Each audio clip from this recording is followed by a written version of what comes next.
A Democrat Senate candidate in Michigan tying himself to New York City's socialist candidate, Zohran Mamdani, with a Facebook ad that reads, "Zohran won, Abdul is next." Meanwhile, Mamdani landing the endorsement of a top Cuomo backer. Under attack by Donald Trump and the Republicans. So we have no choice but to come together. The people have spoken.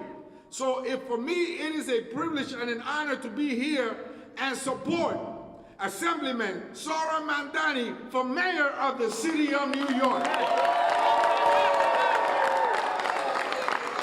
And we need him. Joining me to discuss is Charlie Kirk, founder of Turning Point USA. So great to see you this morning, Charlie. Thanks for joining us. Thank you. Good morning. Yeah, before we get to the whole situation in New York, I wanted to focus a little bit on the Michigan situation, where you have a state that has been sort of we kind of talk about it as a swing state, but it's actually been a Democrat state for many, many, many years until Donald Trump came along and turned it into a swing state, and has successfully twice turned it into a Trump state. And you have Republicans sort of trying to talk about common sense issues, and you have Democrats now completely running off with the circus of socialism. How's that going to work out? Well, that's right. Yeah, and remember, President Trump won the youth vote in the state of Michigan this last November, which was a victory heard around the world. The Mamdani effect is going to metastasize in the Democrat Party. Now, how successful it will be in a general election, I don't know. I still have my skepticism. But the Mamdani effect is grievance-based politics, playing into people's bitterness, and also playing into the economic disorder that Biden left us. Now, President Trump is going to fix this, and he is aiming to fix this. But understand, for the younger voters that I represent and the younger voters that delivered the White House for President Trump, they can't afford homes. They're increasingly renting. They're not getting married. They're not having children. So there's two ways this can go: an optimistic, patriotic vision like President Trump is offering, or a very dark and sinister vision, one that is anti-Western, anti-American, anti-civilization, which you're seeing from Abdul and Zohran Mamdani. We saw a little bit this from Ilhan Omar and Rashida Tlaib and AOC, and I believe this effect will only continue in the Democrat Party for years to come.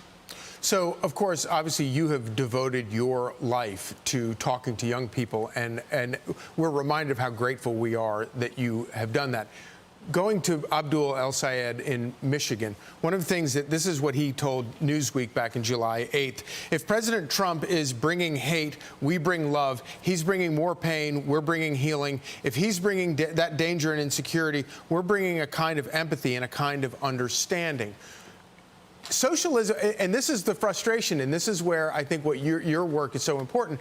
Young people don't understand that that's not what socialism is. Socialism is a brutal, brutal regime for which 100 million people around the world over the past 100 years have died. Well, that's right. And that kind of radical vision, or even lack thereof, because it doesn't take much talent to say that, is rooted when people do not own stuff.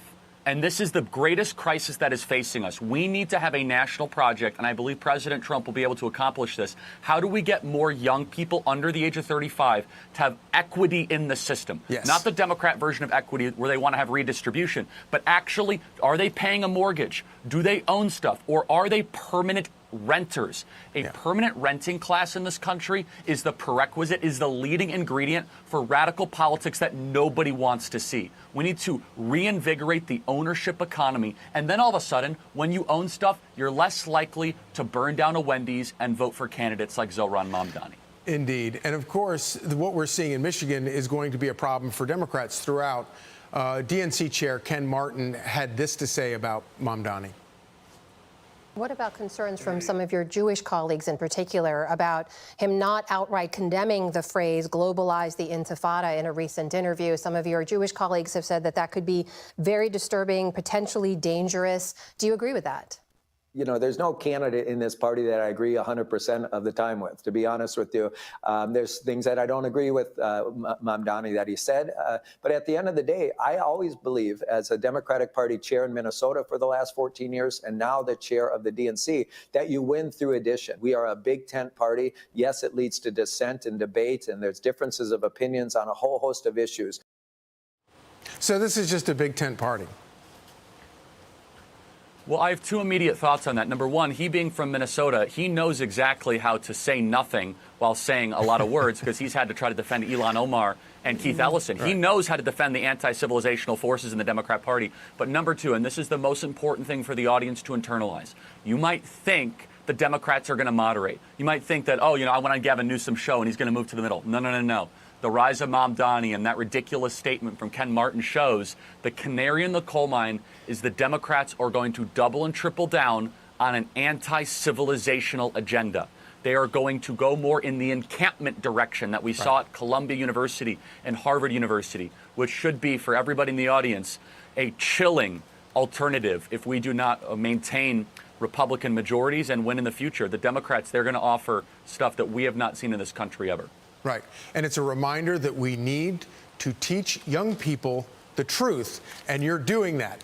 Turning Point Student Action Summit kicks off today. So explain the summit to us and give us some hope.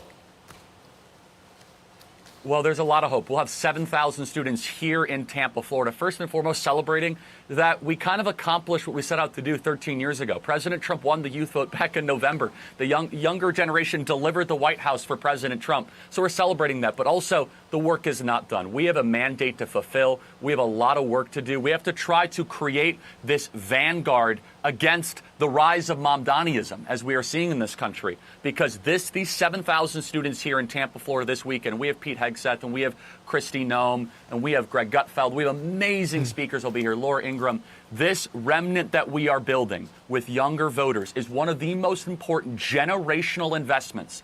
Because, you know, we could talk about one big, beautiful bill and all the stuff on Capitol Hill, but what happens on college campuses doesn't stay on college campuses. It will grow into corporate life. It will grow into the halls of Congress. And what Turning Point USA is doing here this weekend in Tampa, Florida, I believe will help make sure America remains free and strong for generations to come. Obviously, President Trump has succeeded at reaching a lot of young people. Do you feel like you're having success getting Republicans or conservatives to recognize how important it is to talk about those issues like you were just talking about the fact that we can't have a permanent rental class and how incredibly difficult it is for a 23-year-old to even think about buying a house? Yeah.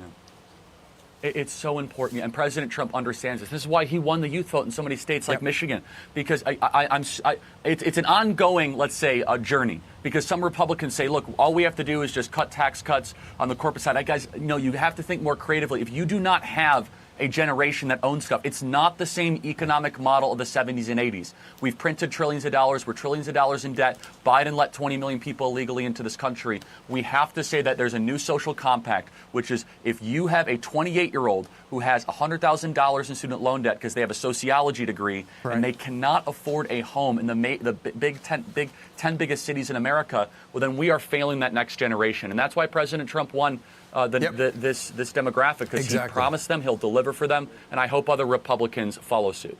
Indeed. Charlie Kirk, thank you for what you do, and thanks for joining us. Thank you. I'm Steve Ducey. I'm Brian Kilmeade. And I'm Ainsley Earhart. And click here to subscribe to the Fox News YouTube page to catch our hottest interviews and most compelling analysis.